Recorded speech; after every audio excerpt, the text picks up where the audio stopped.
Everyone, weekly digest में आपका स्वागत है। मेरा नाम अपर्णा अमन है।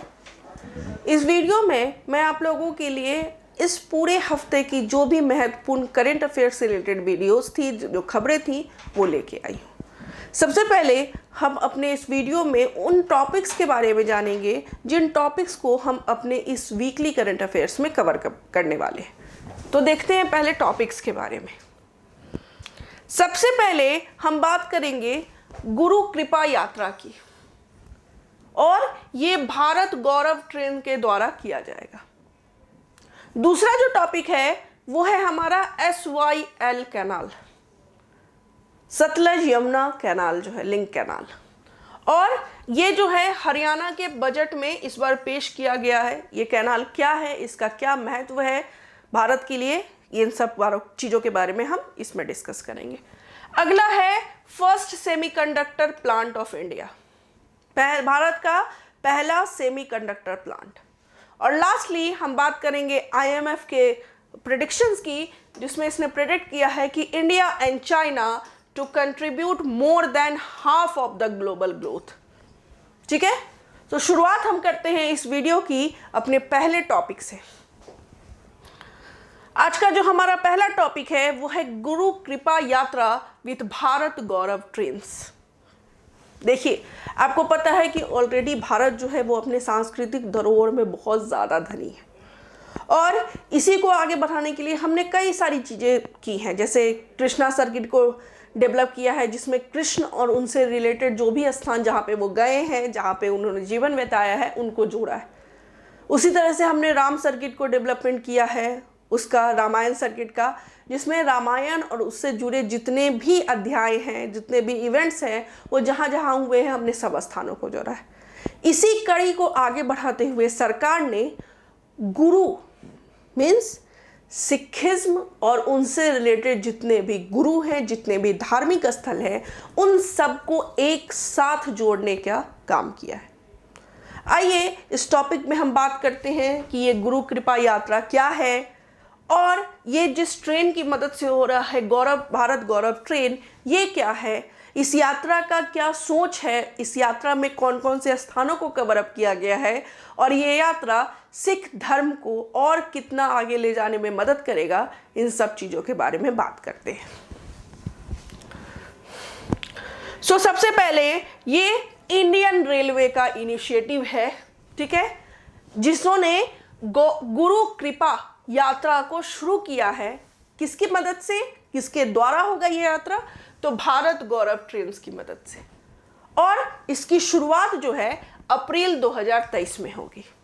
ठीक है, अब इस यात्रा में टूरिस्ट जो हैं वो वैसे स्थानों को विजिट करेंगे, वैसे स्थानों पर जाएंगे जो सिखिज्म से जुड़े पवित्र स्थान हैं, यानी कि सिख और उनके धर्म को जो बहुत ज़्यादा दर्शाते हैं। ठीक है, इस यात्रा के दौरान जो भी पैसेंजर गाड़ी को बोर्ड या डीबोर्ड करेंगे, वो 4 ही जगह पर कर सकते हैं। मतलब एक बार ट्रेन शुरू हो जाएगी, उसके बाद ये ट्रेन केवल 4 ही स्टॉप पे रुकेगी। एक है लखनऊ, फिर पीलीभीत, सीतापुर और लास्ट में बरेली। ठीक है, मतलब ये ऐसी ट्रेन है जिसमें आम यात्रियों को चढ़ने का जो है वो परमिशन नहीं होगा। एक बार जो लोग इस ट्रेन को बुक करेंगे वो केवल उन्हीं स्थानों पर रुकेंगे जहां ये ट्रेन रुकती है, और सिखिज्म धर्म से रिलेटेड जितने भी इंपॉर्टेंट साइट्स हैं उनको विजिट कर पाएंगे। अब ये यात्रा जो है 11 दिनों के लिए होगी। ठीक है, इस यात्रा में एक साथ 668 पैसेंजर को ले जाया जाएगा। ठीक है, तो एक सिंगल यात्रा में 678 पैसेंजर, 678 पैसेंजर एक बार में जा सकेंगे। ये 11 दिनों की यात्रा है, 4 ही जगह रुकेगी, लखनऊ, पीलीभीत, सीतापुर और बरेली, और ये सिख धर्म से जुड़े जितने भी हमारे कल्चरल हेरिटेज हैं उन सबको टच करेगी। अब इस यात्रा में जो भी लोग ट्रेन में चढ़ेंगे उनके 3 कैटेगरी किए गए हैं। ठीक है, पहला है स्टैंडर्ड, मतलब ये स्लीपर क्लास है। दूसरा है सुपीरियर, यानी कि 3rd AC, and comfort class means second AC. और ऐसा इसलिए किया गया है कि सभी वर्ग के लोग, सभी इनकम ग्रुप के लोग जो है इस यात्रा का आनंद ले सकें। ऐसा ना हो कि ये यात्रा इतनी महंगी हो जाए कि आम जनता जो है वो इस चीज को ना कर पाए। ठीक है, अब इस यात्रा में जो सिख धर्म के प्रतीक है पांचों तख्त, उन पांचों तख्त को छुआ जाएगा। So all the 5 major Takhts of Sikhism are included in this package. पहला तख्त जो है वो गुरु हरगोविंद जी ने 1609 में इस्टेब्लिश किया था। ठीक है, अब ये जो तख्त है इसका मतलब क्या होता है? तो तख्त का मतलब होता है सीट ऑफ ऑथोरिटी, मतलब वो जगह जहां पे हमारे गुरु का स्थान है। ठीक है, सो पहला गुरु हरगोविंद जी ने 1609 में स्टैब्लिश किया था और इन पांचों तख्त को एक साथ जो है पंज तख्त कहा जाता है। ठीक है, ये है कौन कौन? तो सबसे पहले अकाल तख्त है, दमादम साहिब है, एक शर्ग है, हजूर साहिब है और पटना साहिब। ये 5 जो है सिख धर्म के पंच तख्त हैं जिनका सिख धर्म में बहुत ही ज्यादा सम्मान किया जाता है। ठीक है, अब ये तख्त करते क्या है? तो ये जो तख्त हैं ये ऑर्डर इशू करते हैं और रेगुलेशंस इशू करते हैं सिख लोगों के लिए समय दर समय। ठीक है, और इन सब तख्त में जो सबसे महत्व और सबसे ऊंचा तख्त है वो अकाल तख्त है। ठीक है, अब जो भारत गौरव ट्रेन क्या है, जिनकी मदद से ये यात्रा पूरी की जाएगी, तो आपका भारत गौरव ट्रेन जो है इसको देखो अपना देश इनिशिएटिव की के अंदर लॉन्च किया गया है और जो इसका मेन ऑब्जेक्टिव है वो इन ट्रेन्स की मदद से टूरिज्म को बूस्ट करना है। मतलब ऐसे स्पेशल ट्रेन चलाने हैं जो हमारे धनी सांस्कृतिक और कल्चरल इथिकल ग्रुप्स को दिखाते हैं और इनकी मदद से भारत में जो टूरिज्म का क्षेत्र है उसको विस्तृत करना है। ठीक है, अब कौन कौन से साइट इस यात्रा में इंक्लूड किए गए हैं? तो Shri Kesgarh Sahib Gurdwara, Virasat-e Khalsa at Anandpur Sahib, Gurdwara Shri Patalpuri Sahib at Kartarpur Sahib, Gurdwara Shri Fatehgarh Sahib at Sirhind, Akal Takht Sahib, Harmandir Sahib at Amritsar, Damdama Sahib at Bathinda, तख्त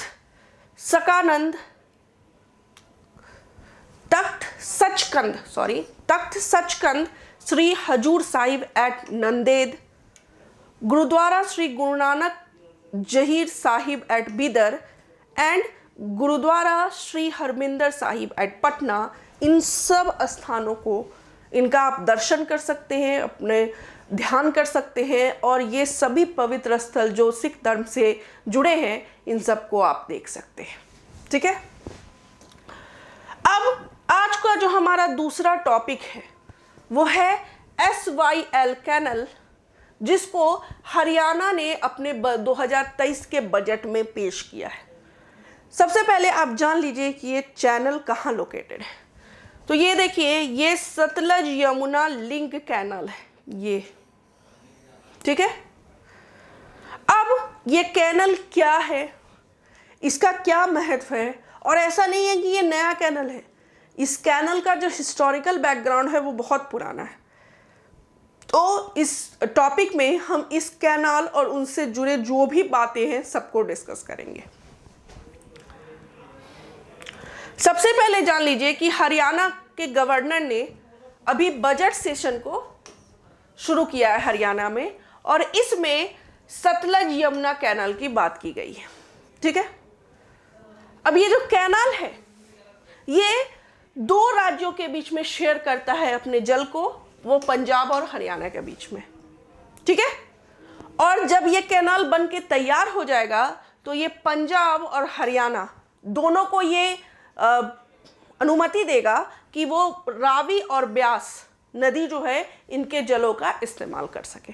ठीक है, अब आप जानते हैं कि कोई भी नदी जो है वो किसी भी क्षेत्र का धरोहर नहीं है, बल्कि वो राष्ट्रीय धरोहर है। लेकिन प्रायः ऐसा होता है, भारत नदियों के क्षेत्र में भी काफ़ी धनी है। हमारे भारत में विश्व की 3 बड़ी जो नदी श्रृंखलाएं हैं, चाहे वो इंडस रिवर सिस्टम हो, गंगा रिवर सिस्टम हो या ब्रह्मपुत्र रिवर सिस्टम हो, इन तीनों का जल हमें प्राप्त है। ठीक है, और इसके अलावा भी हमारे दक्षिण भाग में भी बहुत बड़ी और छोटी नदियां बहती हैं। लेकिन इन सब के बावजूद जो पानी की बात आती है, पानी की कमी की बात आती है, इसका जो हर्जाना है, जिसका जो रियलिटी है, वो सभी राज्यों को देखना पड़ता है।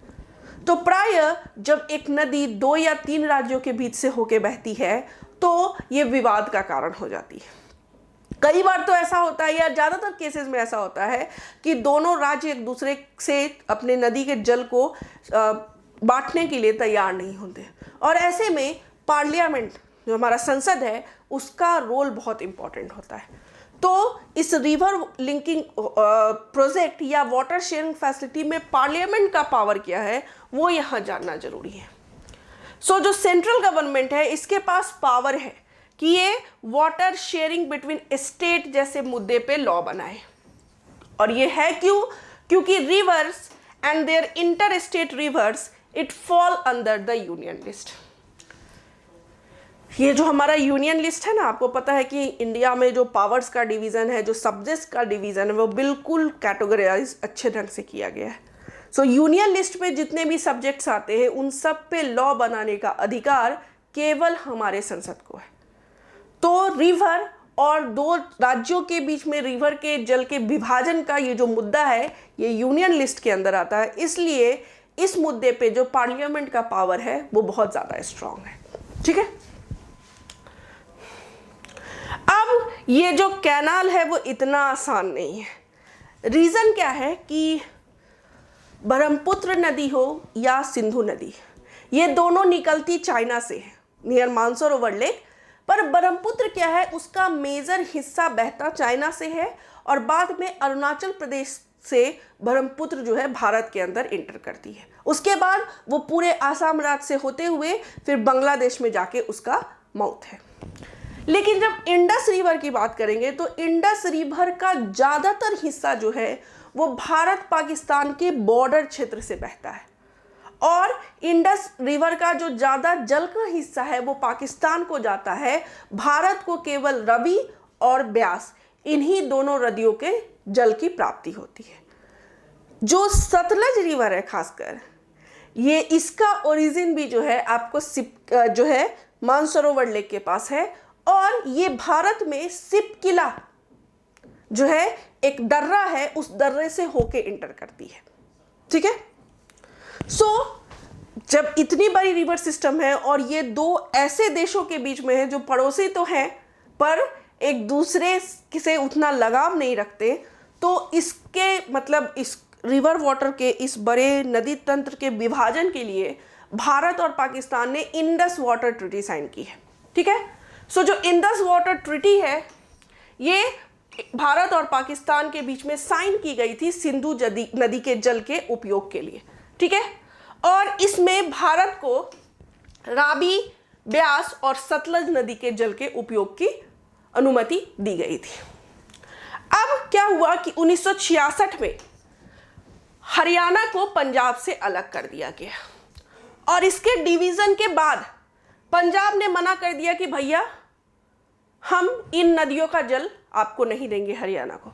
ठीक है, तब क्या किया कि हरियाणा ने SYL कैनाल का प्रपोजल रखा, सतलज यमुना लिंक कैनाल। ठीक है, पर पंजाब जो है वो 1981 में जाके इस बात के लिए तैयार हुआ कि हाँ इस तरह का कोई कैनाल लिंक बन सकता है। ठीक है, 1982 में पंजाब जब तैयार हो गया, उसके बाद 1982 में इसका कंस्ट्रक्शन शुरू हो गया। लेकिन क्या हुआ कि फिर से प्रोटेस्ट और एजिटेशन शुरू हो गए, और ये इतने तीव्र थे, ये इतने इंटेंसिफाइड थे कि इसका कंस्ट्रक्शन का काम बंद हो गया। ठीक है, खासकर अकाली दल, उनका ये कहना था कि ये जो पानी है या सतलज का, ठीक है, ये पानी केवल और केवल पंजाब के लोगों के लिए होगा, क्योंकि ये राइपेरियन प्रिंसिपल को फॉलो करते हैं। ठीक है, अब ये बात तो फिर से फंस गई, ये मुद्दा फिर से फंस गया। फिर क्या हुआ, 1985 में जो हमारे तब के प्रधानमंत्री थे स्वर्गीय श्री राजीव गांधी जी ने, इन्होंने इस क्षेत्र का भ्रमण किया और इन्होंने एक एकॉर्ड साइन किया अकाली दल के साथ to set up Eradi tribunal, जो कि ये जो यमुना और सतलज का नदी का जल है, इसका डिवीजन, इनका शेयरिंग कैसे होगा इन दोनों स्टेट्स के बीच में, उसके काम के लिए इसको ट्रिब्यूनल को बैठाया गया। ठीक है, अब क्या हुआ, इसके बाद 1987 में ट्रिब्यूनल ने क्या किया कि पंजाब के लिए जो वाटर शेयर था उसको इंक्रीज कर दिया। अब इस बात को हरियाणा ने एक्सेप्ट नहीं किया, बोला नहीं, पंजाब हमसे ज़्यादा क्यों पानी लेगा, पानी तो हमको भी चाहिए। फिर 1996 में हरियाणा जो है वो सुप्रीम कोर्ट का इसने दरवाजा खटखटाया, क्योंकि हम जानते हैं कि किसी भी तरह का मुद्दा हो, हमारे भारतीय संविधान ने हमारे सर्वोच्च न्यायालय को ये अनुमति दी है कि वो किसी भी मुद्दे को सॉल्व करने का फाइनल इंटरप्रेटर होगा, वो जो कहेगा उसी की बात सच होगी। ठीक है, सुप्रीम कोर्ट ने तब पंजाब को ऑर्डर दिया कि वो अपने टेरिटरी का काम कंप्लीट करे। हरियाणा तब तक 85% जो है लैंड एक्विजिशन का काम कर चुका था, जो कैनाल बनने के लिए चाहिए था। फिर क्या हुआ कि 2004 में पंजाब ने एक टर्मिनेशन ऑफ एग्रीमेंट एक्ट को पास किया और जितना भी प्रोजेक्ट इस सतलज कैनाल लिंक के लिए चल रहा था, सतलज यमुना कैनाल लिंक के लिए, उसको रोक दिया गया। ठीक है, उसको बंद कर दिया कि कोई कैनाल नहीं बनेगा, हम लोग पानी को शेयर नहीं करेंगे हरियाणा के साथ। ठीक है, फिर 2016 में सुप्रीम कोर्ट ने यह केस वापस से खोला और ये अपना फैसला दिया कि पंजाब अपनी बात से पीछे नहीं हट सकता और पंजाब को हरियाणा के साथ सतलज यमुना लिंक का पानी शेयर करना पड़ेगा। और इसी सिलसिले को आगे बढ़ते हुए इस वर्ष 2023 के बजट में हरियाणा ने फिर से सतलज यमुना लिंक, ठीक है, उसके बारे में प्रपोजल पेश किया है। ठीक है, अब जो हमारा आज का नेक्स्ट टॉपिक है इस वीडियो का, वो है first semiconductor plant of India. Semiconductor एक ऐसे जो है पदार्थ है जो इलेक्ट्रॉनिक फील्ड्स में बहुत ज़्यादा काम होते हैं, और ये सेमीकंडक्टर ही है जो किसी भी इलेक्ट्रिक इक्विपमेंट को वर्क करने में बहुत ज़्यादा मदद करते हैं। ठीक है, इस वीडियो में हम इस टॉपिक को कवर अप करेंगे और इंडिया के पहले सेमीकंडक्टर प्लांट के बारे में बात करेंगे जिसको भारत में ही सेटअप किया गया है। इस सेमीकंडक्टर प्लांट के सेटअप होने के बाद भारत को क्या फ़ायदा मिलेगा और ये सेमीकंडक्टर प्लांट कहाँ सेटअप किया जा रहा है, इन सभी चीज़ों के बारे में हम इस विषय में डिस्कस करेंगे। ठीक है, सबसे पहले जान लीजिए कि वेदांता ग्रुप, ठीक है, और फैक्सोकॉन ऑफ ताइवान, ये दोनों एक साथ आए हैं। ठीक है, क्यों? तो भारत का पहला सेमीकंडक्टर मैन्युफैक्चरिंग यूनिट को एस्टैब्लिश करने के लिए। कहाँ? तो धौलेरा, गुजरात में। ये सेमीकंडक्टर इंपोर्ट नहीं कर रहा है, मैन्युफैक्चर करने का पहला यूनिट है। ठीक है, जो किनके बीच में साइन हुआ है? वेदांता ग्रुप और फॉक्सकॉन ग्रुप ऑफ ताइवान, इन दोनों ने एक साथ मिलके इसके लिए हामी भरी है। अब ये जो कंपनीज हैं, इन दोनों कंपनीज में ने MOU साइन कर लिया है, मेमोरेंडम ऑफ अंडरस्टैंडिंग इसको बोलते हैं। जब भी कोई इस तरह का इशू होता है जिसपे दो अलग अलग विशिष्ट कंपनियां या देश कार्य करने के लिए एक साथ आते हैं तो वो एक मेमोरेंडम ऑफ अंडरस्टैंडिंग साइन करते हैं, जिस पे जो इन दोनों के बीच में बात हुई और जो आने वाले दिनों में कार्य होना है उसका एक लिखित पैमाना होता है ये, ठीक है। तो इन दोनों कंपनीज के बीच में और गुजरात गवर्नमेंट के साथ इन्होंने MOU साइन कर लिया है, ठीक है। अब इस एग्रीमेंट के अनुसार इस प्रोजेक्ट को तैयार करने के लिए 1,54,000 करोड़ रुपए खर्च होंगे, ठीक है। और जो सेमीकंडक्टर प्लांट है वो धौलेरा में एस्टैब्लिश होगा, जो कि एक स्पेशल इन्वेस्टमेंट रीजन है, कहां? गुजरात के अहमदाबाद शहर में, ठीक है। अब जो आप ये धौलेरा रीजन है, इन्वेस्टमेंट जोन अहमदाबाद का, ये आपको एक ग्रीनफील्ड सिटी, इंडस्ट्रियल सिटी है, ठीक है। और ये जो धौलेरा स्पेशल इन्वेस्टमेंट रीजन है ये हैंडल करता है उस पूरे क्षेत्र में जो भी डेवलपमेंटल वर्क होते हैं, ठीक है। So the Dholera special investment region development authority ये हैंडल करेगा लैंड एक्विजिशन के जितने भी काम है उसको भी, और प्रोजेक्ट से रिलेटेड जितने वर्क हैं उसको भी। अब ये जो प्रोजेक्ट है इसकी शुरुआत PM मोदी के द्वारा की गई है, जब ये CM थे गुजरात के, ठीक है। अब जो MOU है वो साइन लेकिन अभी 2022 में हुआ है।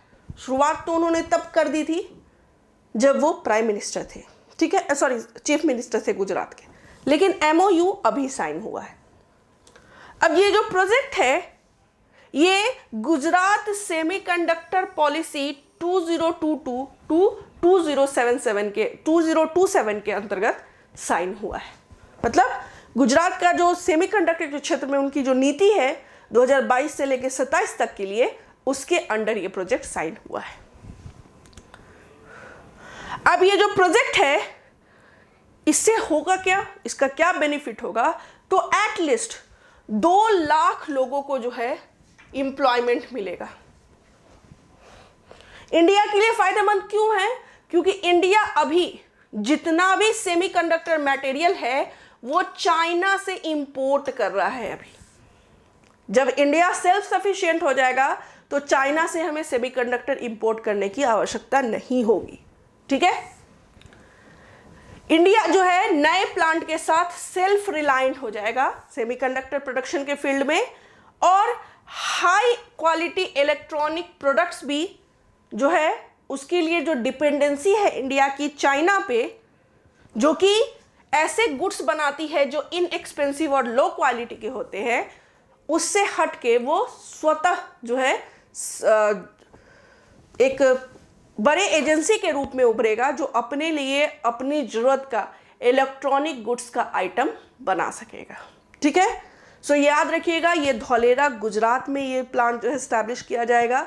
ये वेदांता ग्रुप एंड ताइवान का एक ग्रुप है फैक्सकॉम, उनके बीच में ये MOU साइन हुआ है, ठीक है।